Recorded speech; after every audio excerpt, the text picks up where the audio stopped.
പലരെയും ഞാൻ കണ്ടിട്ടുണ്ട്. ഇപ്പം മൂന്നാമത്തെ ഉടമ്പടിയിലും 6 കാര്യം സാക്ഷ്യം പറഞ്ഞ ആൾക്കാർ ഈ ആഴ്ച ഉണ്ടായിട്ടുണ്ട്. മൂന്നാമത്തെ ഉടമ്പടി എടുത്ത് അപ്പോഴും 6 കാര്യം സാധിച്ചവർ മൂന്നാമത്തെ സാക്ഷ്യം പറഞ്ഞിരിക്കുകയാണ്. പക്ഷെ ആളെ കണ്ടു കഴിഞ്ഞാൽ ചിലപ്പോൾ ഉടമ്പടി ഇങ്ങനെ ഒരാൾ ഇങ്ങനെ ഒരു സാക്ഷ്യം പറയേണ്ടിയില്ലാഞ്ഞെന്ന് തോന്നും. എന്താ കാര്യം? അവിടെ വയറ്റിപ്പഴപ്പിൻ്റെ കാര്യങ്ങളൊക്കെ എഴുതിയിട്ട് അതൊക്കെ ദൈവം ചെയ്തു കൊടുത്ത് അവർ പോവുകയാണ് സാക്ഷ്യം പറഞ്ഞ്. ദൈവം അതല്ല ഉദ്ദേശിക്കണത്. ദൈവം നിങ്ങളെ ഓൺ ചെയ്യണം. ദൈവം നിങ്ങളെ ഓൺ ചെയ്യണമെങ്കിൽ ആരാകണം? നിങ്ങൾ ഒരു മരിയൻ മെൻറ്ററാകണം. എന്താ വെച്ചാൽ മെൻറ്റർ എന്ന് പറഞ്ഞാൽ അത് നിങ്ങൾ ഒരേ സമയം തന്നെ അതിനെ പ്രൊമോട്ടറും ആകണം, അത് തന്നെ കർത്താവിൻ്റെ ഒരു സാക്ഷിയുമാകണം. ഈ ദിവസങ്ങളിലെ ഏറ്റവും നല്ല സാക്ഷ്യങ്ങൾ സ്മിത പ്രിൻസിൻ്റെ സാക്ഷ്യങ്ങളാണ്. എല്ലാ സാക്ഷ്യങ്ങളും നല്ലതാണ്. ഈ മരിയൻ മെൻറ്റർഷിപ്പ് ഉള്ളത് കൂടുതലുള്ളത് സ്മിത പ്രിൻസിൻ്റെ സാക്ഷ്യം. ഇത് സ്മിത പ്രിൻസ് എന്ന് പറഞ്ഞത് കഴിഞ്ഞ പോലെ ഈ ദിവസം ഇവിടെ വന്ന ആളാണ്. അതായത് അതിനകത്ത് ശരിയില്ല, തൃശ്ശൂരത്ത് അവിടെ നിന്ന് വന്നതാണ്. സ്മിത പ്രിൻസിൻ്റെ പ്രോബ്ലം എന്താ? അവർ ഭർത്താവിനും ഭാര്യയ്ക്കും 35% അംഗവൈകല്യമാണ്. കാലിന് മുടന്തുള്ളവരാ. അപ്പോൾ വല്ലാത്ത മുടന്താൻ, നിൽക്കാൻ പറ്റുക, നടക്കാനും പ്രയാസമുള്ള ആൾക്കാരാണ്. അപ്പോൾ ഭർത്താവും ഭാര്യയുമാണ്. പക്ഷെ അവർക്ക് 3 കുഞ്ഞുങ്ങളുണ്ട്. അപ്പോൾ 4ാമത്തെ ഒരു കുഞ്ഞ് അവർക്ക് ജനിച്ച് പ്രഗ്നൻ്റായി. 4ാമത്തെ കുഞ്ഞ് പ്രഗ്നൻ്റ് ആയപ്പോൾ അവരുടെ ജീവിതത്തിൽ സംഭവിച്ചത് അവർക്ക് ബ്ലീഡിങ് ആയി. പിന്നെ കുഞ്ഞിനെ തന്നെ വയറ് മുഴുവനും നെഞ്ചിൻ്റെ അകത്തോട്ട് കയറിയിരിക്കുകയാണ് സ്കാൻ ചെയ്തപ്പോൾ. അപ്പോൾ കുഞ്ഞ് മരിച്ചു പോകും. അപ്പോൾ അതായത് കുഞ്ഞ് മരിച്ചു പോകുന്നുള്ള കണ്ടീഷനായി. അതായത് ഈ നമ്മുടെ വയറില്ലേ, കുടൽ നെഞ്ചിലോട്ട് കയറിയിരിക്കുക. അപ്പോൾ അങ്ങനെ കയറിയിരിക്കുന്ന കാരണം ഡോക്ടർ പറഞ്ഞ് കുഞ്ഞിനെ അബോർട്ട് ചെയ്യണമെന്ന് പറഞ്ഞു. അപ്പോൾ അബോർട്ട് ചെയ്യണമെന്ന് പറഞ്ഞപ്പോൾ ഇവർക്ക് ഭയങ്കര സങ്കടമായി. അപ്പം ഭർത്താവ് പറഞ്ഞ് അങ്ങനെയാണെങ്കിൽ സ്മിത സൗമ്യ അതിനെ അബോർട്ട് ചെയ്താൽ നമുക്കറിയാമല്ലോ, ഒരു ഗർഭിണിയായ ഭാര്യയ്ക്ക് ഫസ്റ്റ് സപ്പോർട്ട് ആരാണ്? ഹസ്ബൻഡാണ്. അപ്പം ഹസ്ബൻഡ് തന്നെ സൗമ്യ, കാര്യം ഇവൾ മുടന്തിയല്ലേ. ഈ 7ാമത്തെ മാസം ഈ മുടന്ത് കാലം വയറും വരച്ചുകൊണ്ട് ഈ കുഞ്ഞിന് വേണ്ടി രക്തസാക്ഷിയായിട്ട് ജീവിക്കുകയാണ്. മുടന്തുണ്ട്, പിന്നെ വയറും വലുതാണ്. 7 മാസം ആയില്ലേ. ഇപ്പോഴാണ് ഈ വയറ് മുഴുവനും കയറി നെഞ്ചിലിരിക്കണത്. ഇപ്പോഴാണ് കുഞ്ഞിൻ്റെ ശ്വാസം മുട്ടണത്, കുഞ്ഞ് വയറ്റിൽ കിടന്ന് മരിക്കാൻ പോകണത്. അപ്പം അങ്ങനെ വന്നപ്പോൾ ഡോക്ടർ പറഞ്ഞ് അബോർട്ട് ചെയ്ത് കളയാമെന്ന് പറഞ്ഞ്. അപ്പോൾ ഇവളുടെ ഇനി ഈ കുഞ്ഞിന് അംഗവൈകല്യത്തോടു കൂടിയാണ് ജനിക്കണമെന്നുണ്ടെങ്കിൽ അങ്ങനെ ജനിക്കുമെന്നാണ് ഡോക്ടർ പറയണത്. അങ്ങനെ വന്ന ഇപ്പം ഡോക്ടറും കൈവിട്ട്, ഇപ്പം ഹസ്ബൻഡും കൈവിട്ട്. അപ്പം ഇവർക്ക് ആരുമില്ല ശരിക്കും പറഞ്ഞാൽ. ഇവർ ഹസ്ബൻഡും വൈഫും തമ്മിൽ ഭയങ്കര സ്നേഹമാണ്. പക്ഷെ പറഞ്ഞ കാര്യം ഭാര്യയെ സഹായിക്കാൻ വേണ്ടിയാണ് ഹസ്ബൻഡ് അങ്ങനെ പറയണത്. സൗമ്യ നമുക്കിതിനെ അബോർട്ട് ചെയ്യാമെന്ന് പറഞ്ഞു, നമുക്ക് 3 കുഞ്ഞുങ്ങളുണ്ടല്ലോ എന്നത്. പക്ഷേ ഈ സൗമ്യ എന്ന് പറയുന്ന ആള് എനിക്ക് മനസ്സിലായിടത്തോളം ദൈവത്തിൻ്റെ ഒരാളാണ്. അത് ഭർത്താവും ദൈവവും കൂടി നിന്ന് കഴിഞ്ഞാൽ ഒരു 90% പെണ്ണുങ്ങളും ഭർത്താവിന് കൂടെ നിൽക്കുകയുള്ളൂ. കാര്യം നമുക്ക് ആഹാരം തന്നതും മിണ്ടിയും പറഞ്ഞിരിക്കുന്നത് ദൈവമല്ല, നമ്മുടെ ഇച്ഛായനല്ലേ എന്ന് പറഞ്ഞുകൊണ്ട് ഈ 90% പെണ്ണുങ്ങളും ഇങ്ങനെയുള്ള സ്ഥിതിക്ക് ഭർത്താവ് പറഞ്ഞാൽ കേൾക്കത്തുള്ളൂ. അവിടെയാണ് പ്രശ്നം വന്നത്. കർത്താവ് പറഞ്ഞൊരു വാക്കുണ്ട്. എന്താണ്? ഉയർത്തെഴുന്നേറ്റ് പോകാൻ നേരത്ത്, പിരിപാടാകാൻ സ്വർഗത്തിലേക്ക് തിരിച്ചു പോകാൻ നേരത്ത് കർത്താവ് ഒരു വാക്ക് പറഞ്ഞിട്ടുണ്ട്. എന്താണ്? നിങ്ങൾ എന്ത് ചെയ്യണം? നിങ്ങൾ നിങ്ങളുടെ ഭർത്താവിന് സാക്ഷികളായിരിക്കണം, അല്ലെങ്കിൽ ഭാര്യയ്ക്ക് സാക്ഷികളായിരിക്കണം എന്നല്ല പറഞ്ഞത്. നിങ്ങളെന്താ? നിങ്ങൾ എനിക്ക് സാക്ഷികളായിരിക്കണം.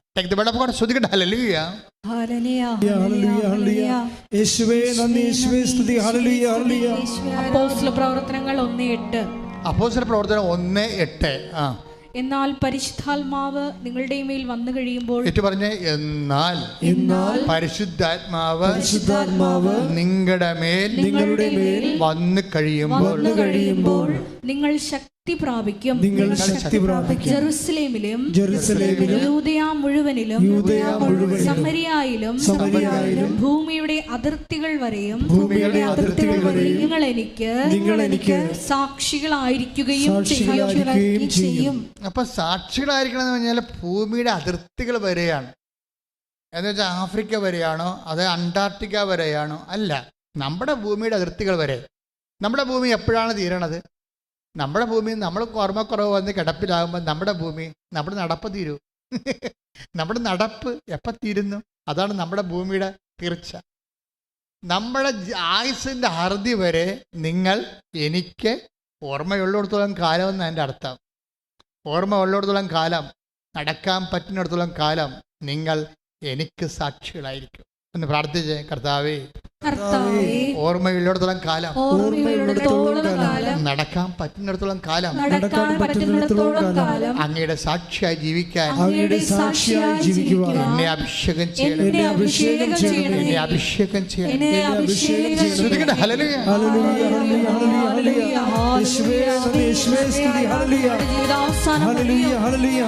സാക്ഷ്യമായി ആരാധനയിലൂടെ ഞങ്ങളെ തിരഞ്ഞെടുത്ത് അഭിഷേകം ചെയ്യണമേ. പരിശുദ്ധ പരമ ദിവ്യകാരുണ്യത്തിന്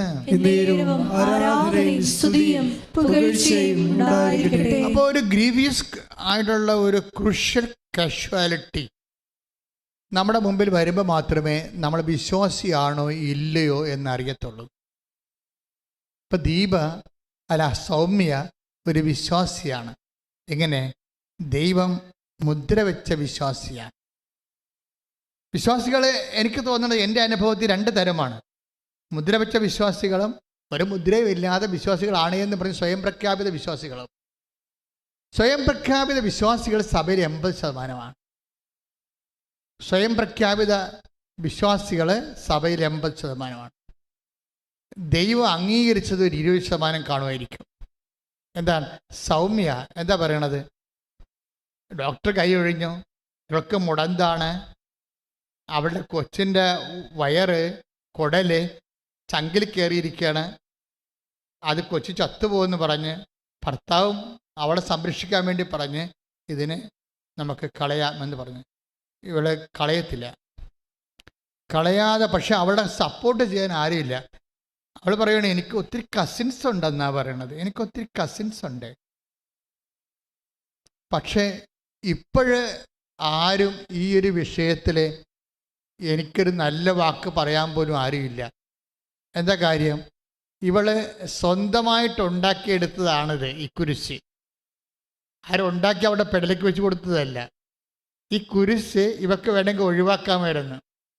ഡോക്ടറും പറഞ്ഞ് ഭർത്താവും പറഞ്ഞ് ഈ കുരിശ് ഒഴിവാക്കാം. പക്ഷേ ഇവള് ക്രിസ്തുവിനെ പ്രതി മാത്രമാണ് ഇപ്പം ഈ കുരിശ് എടുത്തിരിക്കണത്.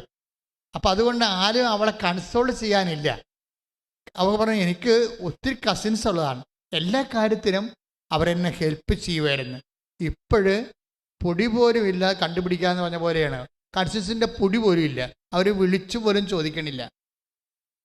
ഓ എൻ്റെ അമ്മേ, ഈ കാലത്ത് ഏറ്റവും വലിയ ഒരു ദുരിതം എന്ന് പറയണത് ആരും വിളിച്ചു ചോദിക്കാനില്ലാത്തതാണ്. പണ്ട് നമ്മുടെ വീട്ടിൽ വരണമായിരുന്നു അല്ലേ? വണ്ടി ഒന്നും ഇല്ലാഞ്ഞ കാലത്ത് ആൾക്കാർ കാൽനട നടന്നാണ് പോണത്. അപ്പോൾ അത്യാവശ്യ കാര്യത്തിന്, ഞങ്ങളുടെ നാട്ടിലൊക്കെ മരണത്തിന് അത്യാവശ്യം എന്നാണ് പറയണത്, ആവശ്യമെന്നാണ് പറയണത്. മരണമല്ലാതെ വേറെ ഒന്നും ആവശ്യമില്ല. ഞങ്ങളുടെ നാട്ടിൽ ഒരു നാട്ടുഭാഷയാണ്. എവിടെ പണ്ടൊക്കെ ഒരു മരിപ്പ് നടന്ന ഉടനെ ഒരാളെ കുറേ കുറിയും കൊടുത്ത് വിടും. അയാൾ നടന്നു പോയി, എൻ്റെ കുഞ്ഞുനാൾ 60കളിലൊക്കെ ഓരോ നാടുകളും അറിയിക്കാൻ പോകും. അപ്പോൾ അവർക്ക് കുറച്ച് പൈസയും കുറച്ച് കവറും കൂടി കൊടുത്തു വിടും. അങ്ങനെ കൊടുത്തു വിട്ട് ഇവർ ഞങ്ങളുടെ കിഴക്കൻ നാട്ടിലും വടക്കൻ നാട്ടിലൊക്കെ പോയി അറിയിക്കും. അപ്പോൾ അങ്ങനെ അറിയിച്ചുകൊണ്ട് വരുമ്പോൾ ഒരു കൊടയം ഉണ്ടാകും. അത് പ്രായമായ ഒരു മനുഷ്യനും കുറച്ച് ഒരു മധ്യവയസ്കനായിരിക്കും. അപ്പോൾ എന്താ പറയണത്? ആവശ്യത്തിന് പോയെന്നാണ് പറയണത്. ആവശ്യം വന്നിട്ടുണ്ടെന്ന് പറയാം. അപ്പം മരിപ്പ് വരണമെങ്കിൽ ആവശ്യം വന്നു. അന്നത്തെ കാലത്ത് വണ്ടിയും കാറൊന്നും ഇല്ലാത്ത കാരണം ആവശ്യം ഒന്നേ ഉള്ളൂ, മരിപ്പ് അറിയിക്കുകയാണ് പ്രധാനപ്പെട്ട ആവശ്യം. അതുകൊണ്ട് ആ വിഷയത്തിന് ആവശ്യമെന്നാണ് മനുഷ്യൻ പറഞ്ഞുകൊണ്ടിരുന്നത്. നമുക്കിപ്പോൾ ഓർക്കുമ്പോൾ ഞങ്ങളുടെ നാട്ടിലൊക്കെ ആ വാക്ക് തേഞ്ഞു മാഞ്ഞു പോയി. അത് ഉപയോഗിക്കണ തലമുറ മൺമറഞ്ഞു പോയി. ആവശ്യത്തിന് പോയെന്ന് ഉപയോഗിക്കണ തലമുറ എനിക്ക് തോന്നുന്നത് ഒരു 70-75 കൂടി അത് ആ തലമുറ മറന്നുപോയി. ഇന്ന് മരണ അറിയിപ്പം തന്നെ പറയണത്. പക്ഷെ മരണ അറിയിപ്പൊന്നും ആരും പോയി അറിയിക്കാറില്ല, വിളിച്ച് പറയാറേ ഉള്ളൂ. അപ്പം ഇന്നത്തെ കാലത്തുള്ള പ്രധാനപ്പെട്ട കാര്യം എന്താണ്? വിളിച്ചു പറഞ്ഞില്ല. നിങ്ങളെന്നെ വിളിച്ച് പറഞ്ഞില്ലല്ലോ എന്നാണ് നമ്മളെ കുറ്റപ്പെടുന്നവർ ചോദിക്കണം. നിങ്ങളെന്നെ വിളിച്ച് പറഞ്ഞോ? അപ്പം ഞാൻ വിളിച്ച് പറഞ്ഞിട്ടും കാര്യമില്ലെന്ന് നമുക്കറിയാം. പക്ഷെ അവരിപ്പം നമ്മളെ കുറ്റപ്പെടുത്താൻ വേണ്ടി കാര്യം കണ്ടുപിടിക്കുകയാണ്. എന്താണ്? നിങ്ങളെന്നെ വിളിച്ച് പറഞ്ഞില്ലല്ല, വിളിച്ച് പറഞ്ഞിട്ടെങ്കിൽ ഞാൻ ഒലക്ക കൊണ്ട് പുട്ട് കുടിച്ച് തന്നേനെന്ന് പറയും. വെറുതെ പറയണത്, ഒന്നും ചെയ്യത്തില്ല. വിളിച്ച് പറഞ്ഞിട്ടെങ്കിൽ പിന്നെ അത് നമ്മളെ നാറ്റിക്കാൻ വേണ്ടി വേറെ കേസായി മാറിയനോ അത് ചുമ്മാ നമ്മളെ കുറ്റം. ഇതാണ് ജഡിക മനുഷ്യൻ എന്ന് പറയും. പിന്നെ വേറെ ഒരു വർത്തമാനം എന്താ പറയണത്? വിളിച്ച് പറയണതും അതുപോലെ തന്നെ വിളിച്ച് ചോദിക്കണതും. നമ്മളുടെ കിടപ്പിലായി കഴിഞ്ഞാൽ ആദ്യം പടപടാന്ന് പലരും വിളിച്ച് ചോദിക്കും. ആദ്യത്തെ ആഴ്ച കുറേ 50 പേര് വിളിച്ചു ചോദിക്കും. 2 ദിവസം കഴിഞ്ഞ് കഴിഞ്ഞാൽ പിന്നെ വിളിച്ചു ചോദിക്കുന്നവരുടെ എണ്ണം 10 കുറയും. പിന്നെ 2 ആഴ്ച കഴിയുമ്പോൾ വിളിച്ചു ചോദിക്കുന്നവരുടെ എണ്ണം 1 കുറയും. പിന്നെ അപ്പോൾ 2 ആഴ്ചത്തെ ബന്ധങ്ങൾ നിങ്ങൾക്ക് ഉള്ളു കേട്ടാ. നിങ്ങൾ ആനക്കാരിയൊന്നും പറഞ്ഞുകൊണ്ട് തലേ ചുമന്നുകൊണ്ട് കുറേ കണ്ടാമറകൾ നടക്കണില്ലേ കർത്താവിനേക്കാൾ വലിയ ആൾക്കാരായിട്ട്? വെറും 2 ആഴ്ച ആയുസ് മാത്രമേ യുവമാർക്കുള്ളൂ. നിങ്ങൾക്ക് എന്തെങ്കിലും സംഭവിച്ചു കഴിഞ്ഞാൽ 2 ആഴ്ച കഴിയുമ്പോൾ അവസാനം വിളിച്ച ആളും 3 പ്രാവശ്യം കൊണ്ട് വിളിച്ചിട്ട് അവസാനിപ്പിക്കും. വിളിച്ച് ചോദിക്കാൻ ആരുമില്ലാത്തൊരാളായിട്ട് നിങ്ങൾ മാറുമ്പോഴും നിങ്ങൾ വിളിച്ചു ചോദിക്കാൻ ഒരാളുണ്ടായിരിക്കും. ശ്രുതികട്ടെ ഹല്ലേലൂയ.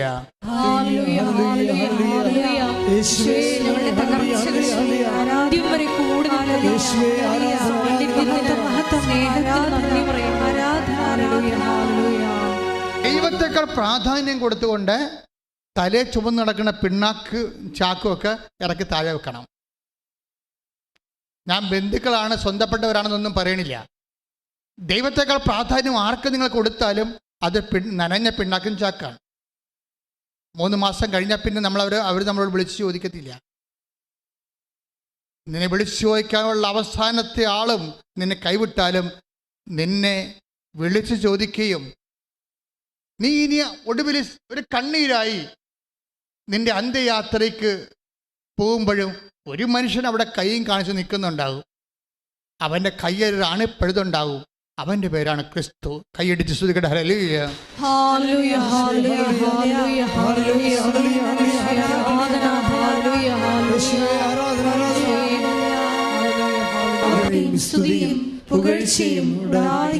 ഞാൻ ഒരു ദിവസം താബോർ മലയുടെ മുകളിൽ നിൽക്കുകയായിരുന്നു. വിശുദ്ധ നാട്ടിൽ പോയപ്പോഴും എനിക്ക് ഏറ്റവും കൊതിയോടെ ഞാൻ കയറിപ്പോയൊരു മലയാണ് താബോർ മല. കുറേ ജീപ്പിൽ പോകാം, പിന്നെ നമുക്ക് നടന്നു പോകാം. നടന്നു പോണത് വല്ലാത്തൊരു എക്സ്പീരിയൻസാണ്. കാര്യം നടന്നു പോകണമെങ്കിൽ ചങ്ങലവട്ട കയറി നമ്മൾ പോകുമ്പോൾ 1 കിലോമീറ്റർ ഉണ്ട് നടക്കാൻ. ചില സമയത്ത് വഴി നേരെ വരും, ചില സമയത്ത് വഴി വളഞ്ഞു വരും, ഇങ്ങനെ വരും. അപ്പോൾ ഈ നടന്നു പോകുമ്പോൾ നമ്മൾ കർത്താവ് രൂപാന്തരപ്പെട്ട ആ ഒരു തനത് ഇടത്തിലേക്ക് നമ്മൾ പോവുകയല്ലേ. നമ്മളും നടന്ന് ചെല്ലുമ്പോൾ നമ്മളൊരു പ്രാർത്ഥിക്കുന്നവർക്ക് ഒരു ഫീലിംഗ് ഉണ്ടാകും. ഇപ്പം ഞാനിങ്ങനെ താബോർ മലയിൽ 1.5 മണിക്കൂർ ഞാൻ അവിടുത്തെ കാറ്റും കൊണ്ട് കർത്താവ് നടന്ന സ്ഥലങ്ങളൊക്കെ പ്രാർത്ഥിച്ച്, ഞാൻ എൻ്റെ കൂടെ 5-8 പേരൊക്കെ ഉണ്ടെങ്കിലും ഞാൻ ഇവിടെ കൂടെ ഒന്നും കൂടിയിട്ടില്ല. ഈ 10 ദിവസം കൂടിയില്ല. അവിടെ അടുത്തൊക്കെ എൻ്റെ പരിസരത്തും കണ്ണുപെട്ടത്തൊക്കെ അവരുണ്ടാകും. പക്ഷെ ഞാൻ എപ്പോഴും കർത്താവിൻ്റെ കൂടെ തന്നെ ആയിരുന്നു, പ്രാർത്ഥിച്ചും ധ്യാനിച്ചും ഈശോനെക്കുറിച്ച് ചിന്തിച്ചും ആലോചിച്ചും. അതുകൊണ്ടാണ് ഈജിപ്തിൽ വെച്ച് അമ്മ എൻ്റെ വായിൽ കൈയിട്ടത്. ഞാൻ അവിടെ പോയ സുറായൊക്കെ പറഞ്ഞ് നടന്നിരുന്നെങ്കിൽ ദൈവം എന്നെ മൈൻഡ് ചെയ്യാത്തയാൽ. ദൈവം മൈൻഡ് ചെയ്യണം മക്കളെ. അതിന് ജനക്കൂട്ടത്തെ ഒഴിവാക്കണം. എനിക്ക് ഇന്ന് ഞാനിപ്പോൾ 38 കൊല്ലമായി അച്ഛനായിട്ട്. എനിക്ക് മനസ്സിലായിരിക്കണത് ഏറ്റവും വലിയ ശത്രു ജനക്കൂട്ടമാണ്. എന്ന് വെച്ചാൽ നിൻ്റെ കൂടെ വെറുതെ കൂടിയിരിക്കണ കുറേ ആൾക്കാർ, ഒരു കഥയുമില്ലാതെ അവർ ചെയ്യുന്ന പ്രധാനപ്പെട്ട അവരുടെ ദൗത്യം എന്ന് പറയണത് നിന്നെ ദൈവത്തിൽ നിന്ന് അകറ്റിക്കളയുക മാത്രമാണ്. അവിടെ വ്യാജ ഉപദേശങ്ങൾ, അവർ നമ്മൾക്ക് തരുന്ന അപ്പോയിൻമെൻറ്റുകൾ, അവിടെ നമ്മൾ ഓക്യുപ്പൈ ചെയ്യുന്ന മാർഗങ്ങൾ എല്ലാം പൈശാചികമാണ്. നമുക്ക് തോന്നും അത് ഭയങ്കര സൗഹൃദപരമാണല്ലോ എന്ന്. ഒരു കഥയുമില്ല. കരിയുമ്പോൾ വിരകാൻ കയ്യിലെന്ന് പറഞ്ഞാൽ ചിലപ്പോൾ കയ്യിലും കരിഞ്ഞു പോകും. കർത്താവ് മാത്രമേ ഉണ്ടാകത്തുള്ളൂ. ശ്രുതിക്കട്ടെ ഹല്ലേലൂയ.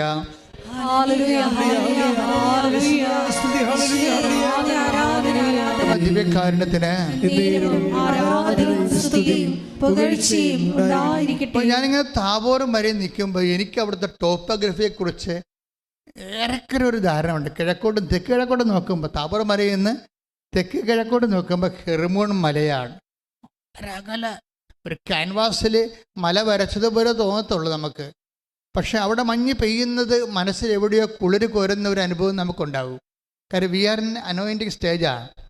അതിൻ്റെ വലതുവശത്തേക്ക് നോക്കുമ്പോൾ നയീം പട്ടണത്തിൽ നിന്ന് വരുന്നൊരു വഴിയാണ് താഴ്വാരങ്ങൾ കാണുന്നത്. നയീം പട്ടണത്തിലെ ആ വഴിയിലൂടെ ഒരിക്കലൊരു ശവവും വഹിച്ചുകൊണ്ട് ഒരു ചേടത്തി കരഞ്ഞുകൊണ്ട് വന്ന കാര്യം നമ്മളല്ലാതെ ഓർത്തു പോകോടിക്കുമ്പോൾ അപ്പോഴുണ്ട്. അത് കരഞ്ഞുകൊണ്ട് ഒരു വിധവ അവൻ്റെ മകനെ, ഒരേ ഒരു മകൻ്റെ ശവം അടക്കാൻ വേണ്ടി ഈ വഴിയിലൂടെ പോകുമ്പോഴേ കർത്താവ് ഈ ശവപ്പെട്ടിക്കും ഈ കണ്ണീരിനും കൈ തടയിടും. അതൊരു വല്ലാത്ത സുവിശേഷമാണത്. എന്നിട്ട് എങ്ങനെയാണ് തടയിടണത്? അതൊരു വിധവയാണെന്ന് അവൻ അറിഞ്ഞു. പിന്നെ എന്താണ് അവൻ അറിഞ്ഞത്? അവളുടെ ഏക സന്താനമാണ് ആ മരിച്ചു കിടക്കണമെന്നാണ് അറിഞ്ഞത്. പിന്നെ എന്താണ് അറിഞ്ഞത്? ഇവൻ മറം പറഞ്ഞാൽ അവൾക്ക് ഭക്ഷണം കൊടുക്കാൻ ആരുമില്ലെന്ന്. അങ്ങനെ 3 അറിവുകളാ ഈ കൈ തടയിടാൻ വേണ്ടി അവന്. അതാണ് ക്രിസ്തു എന്ന് പറയണത്. ഇതുപോലെ ആരുടെ ജീവിതം നശിച്ചു പോകുന്നുവോ അവിടെ നമ്മുടെ കൈ തടയിട്ടാൽ ആ സമയത്ത് നീയും ഞാനും ക്രിസ്തുവാകും. അതാണ് ഈസ്റ്ററിന്റെ ലക്ഷ്യം. ശ്രുതിക്കട്ടെ ഹല്ലേലൂയ.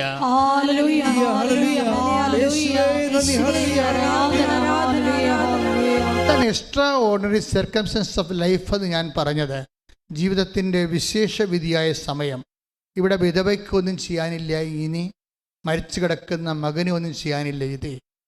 ഇനി ഇവിടെ എന്തെങ്കിലും ചെയ്യാനുണ്ടെങ്കിൽ നിന്റെ ബന്ധുക്കൾക്കോ സ്വന്തപ്പെട്ടവർക്കോ സുഹൃത്തുക്കൾക്കോ ഒന്നും ഇവിടെ ചെയ്യാനില്ല. ഇവിടെ ദൈവത്തിന് മാത്രമേ എന്തെങ്കിലും ചെയ്യാൻ പറ്റത്തുള്ളൂ. ഇവിടുത്തെ നിയോഗത്തിൻ്റെ ഒരു സ്വാഭാവികത അതാണ്. ദൈവത്തിന് മാത്രമേ എന്തെങ്കിലും ചെയ്യാൻ പറ്റത്തുള്ളൂ. ആ ദൈവം അത് നിനക്ക് വേണ്ടി ചെയ്തിരിക്കും. നീ പറഞ്ഞാലും ഇല്ലെങ്കിലും, നീ പ്രാർത്ഥിച്ചാലും ഇല്ലെങ്കിലും. അപ്പം ഈ ഒരു മേഖലയിലേക്ക് വരുമ്പോൾ നമ്മൾ ശ്രദ്ധിക്കേണ്ട ഒരു കാര്യമുണ്ട്. ഈ ദൈവത്തെയാണ് നമ്മൾ നിസ്സാര കാര്യങ്ങൾക്കും നിസ്സാര വ്യക്തികൾക്ക് കൊടുത്ത പ്രാധാന്യത്തെ ഓർത്തുകൊണ്ടും ഈ ദൈവത്തെയാണ് നമ്മൾ ഒഴിവാക്കിയത്. നിന്റെ അന്ത്യയാത്രയിൽ പോലും ഒഴിവാക്കാത്ത നിന്റെ ദൈവത്തെ നീ നിസ്സാരന്മാർക്ക് വേണ്ടി ഒഴിവാക്കിയെങ്കിലേ അതിനേക്കാൾ എന്ത് നിറവുകേടാണ് ഈ ലോകത്തുള്ളത്. പ്രാർത്ഥിക്കുക, കർത്താവേ, ആരെല്ലാം നിന്നെ ഒഴിവാക്കിയാലും നിന്നെ കുറിച്ചുള്ള സത്യം ഗ്രഹിച്ചിരിക്കുന്ന ഞാൻ നിന്നെ ഉൾക്കൊണ്ടുകൊണ്ട് അന്ത്യം വരെ നിന്റെ സാക്ഷിയാകാൻ, സാക്ഷി ജീവിക്കുവാൻ എന്നെ അഭിഷേകം ചെയ്യണം. ഹല്ലേലൂയ. സാക്ഷിയായി ജീവിക്കുവാൻ, പരമ ദിവ്യകാരുണ്യത്തിന് ആരാധനയും സ്തുതിയും പുകഴ്ചയും ഉണ്ടായിരിക്കട്ടെ. എൻ്റെ പ്രിയപ്പെട്ടവരെ, എന്നിട്ട് ഈ കസിൻസ് എല്ലാ കാര്യങ്ങളും അവരെ കുറ്റം പറയാതെ കേട്ടോ. അവർക്ക് ഈ പാവപ്പെട്ട മുടന്തി എന്തിനാണ് ആവശ്യമില്ലാത്ത വയ്യാവേലികളെല്ലാം ഭരിച്ച് തല കിട്ടിയത്? അവക്കിത് ഒഴിവാക്കാമായിരുന്നതല്ലേ? പിന്നെ എന്തിനാണ് സ്വന്തമായിട്ട് ഇത് തന്നെ ഇത് ഏറ്റെടുത്തിരിക്കണമെന്നുകൊണ്ട് കസിൻസ് ഒന്നും വിളിക്കാതെ? ചിലപ്പോൾ ഇവളുടെ സങ്കടം കേട്ടിട്ട് സഹിക്കാൻ പറ്റാതെ വിളിക്കാതിരിക്കാം. അങ്ങനെ വിളിക്കാതിരിക്കും ജനങ്ങൾ.